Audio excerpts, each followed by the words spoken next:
প্রাকৃতিক দুর্যোগের জেরে ভাঙনের জেরবার বাংলার অন্যতম পর্যটন কেন্দ্র বকখালি। সেই ভাঙন আটকাতে শুরু হয়েছে বাঁধ নির্মাণের কাজ, কিন্তু বাঁধ নির্মাণের জন্য ব্যবহার করা হচ্ছে সমুদ্রের বালি এবং পলি। সেই বালি এবং পলি কাটা হচ্ছে বাঁধের পাশ থেকে। কাটার পর বালি এবং পলি নিয়ে যাওয়া হচ্ছে ট্রাক্টর ভরে। সেই বালি এবং পলি কাটা বেআইনি বলে দাবি স্থানীয় ফ্রেজারগঞ্জ পঞ্চায়েতের প্রধান থেকে সাধারণ বাসিন্দাদের। এই বেআইনি কাজ আটকাতে পঞ্চায়েত এবং স্থানীয় বাসিন্দাদের গণস্বাক্ষর করে বিডিও বিএলআরও থানায় অভিযোগ দায়ের করা হয়েছে। নামখানা পঞ্চায়েত সমিতির সভাপতি অভিষেক দাস জানিয়েছেন, এভাবে কেউ বালি এবং পলি কাটতে পারে না। নামখানার বিএলআরও শ্যামল সরকার জানিয়েছেন, বিষয়টি নজরে এসেছে, ঠিকাদার সংস্থাকে ডেকে পাঠানো হয়েছে। অগোচরে রেখে দিনের পর দিন এইভাবে বালি ধ্বংস করা হচ্ছে, আমাদের সি বিচটাকেও নষ্ট করা হচ্ছে এবং আস্তে আস্তে নদী, আপনারাও হয়তো দেখেছেন নদী কিভাবে আস্তে আস্তে বাউন্ডারির ধারে চলে আসছে, সরাসরি এসে ঢেউ মারছে। আর যেহেতু ওটা বালি এবং মাটি দুটোকে মিশিয়ে ফিলিং করা হচ্ছে, তো একটা বর্ষার পরে ওগুলো আবার নষ্ট হয়ে যাবে।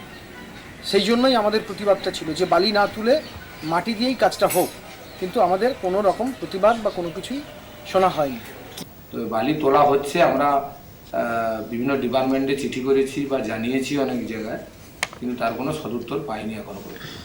প্লাস আমাদের এই নদীমাতৃক এলাকায় ঝড়প্রবণ এলাকা, এবারে এখানে এই নদীর চর থেকে বালি তোলা বা নদীগর্ভ থেকে বালি তুলে নদীর এমনি ভারসাম্য নষ্ট হয়, ভূমিকম্প হতে পারে বা বিভিন্ন রকম জলোচ্ছ্বাস হতে পারে, এইরকম প্রাকৃতিক বিপর্যয়গুলো এসে যায়। প্রত্যেক বছর মে মাসে কিন্তু ফ্রেজারগঞ্জের বুকে আমাদের এই অঞ্চলে বলুন বা সুন্দরবন এলাকায় একটা দুটো করে ঝড় হয়েই থাকে।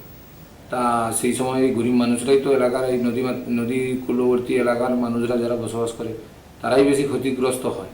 তাই ওনারা আতঙ্কে বা ভয়েই আছেন যে দীর্ঘদিন এইভাবে যদি বালি নদীগর্ভ থেকে তোলা যায় বা ওই বালি তুলে যদি নদীর ধারে পাড় করা যায় বা বাঁধ করা যায়, তার স্থায়িত্ব কতদিন হবে? তার স্থায়িত্ব কোনোদিনই হবে না। কিন্তু কোনোভাবে উপর লেভেল পাবলিকের কথাও শুনছে না বা আমাদের পঞ্চায়েত লেভেলের কথাও শুনছে না। বকখালি থেকে এখনো পর্যন্ত গভর্নমেন্ট ডিসিশন অথবা যে আমাদের গঙ্গাসাগর ডেভেলপমেন্ট যে বোর্ড আছে, বকখালি ডেভেলপমেন্ট অথরিটি যে বোর্ড আছে, সেই বোর্ড থেকে আমার মনে হচ্ছে এখনো পর্যন্ত কোনোভাবে রেভিনিউ আকারে বালি বিক্রি কোনো সিদ্ধান্ত নেওয়া হয়। ইরিগেশন তো ওদেরকে দিয়ে করায়, ইরিগেশন ওদেরকে ওয়ার্ক অর্ডার দেয়, ওয়ার্ক অর্ডারে লেখা থাকে কি সিস্টেমে হবে বা কতটা রয়্যালটি দেবে বা ইরিগেশন রয়্যালটি কেটে নিয়ে আমাদেরকে ডিপোজিট করেছে কিনা সেই ওয়ার্ক অর্ডারে লেখা থাকে। সেই ওয়ার্ক অর্ডার নিয়ে আসতে বলেছি, সেটা নিয়ে আসবে আজকে। মানসী বসুর রিপোর্ট, চেতনা বার্তা। জেগে থাকে, জাগিয়ে রাখে।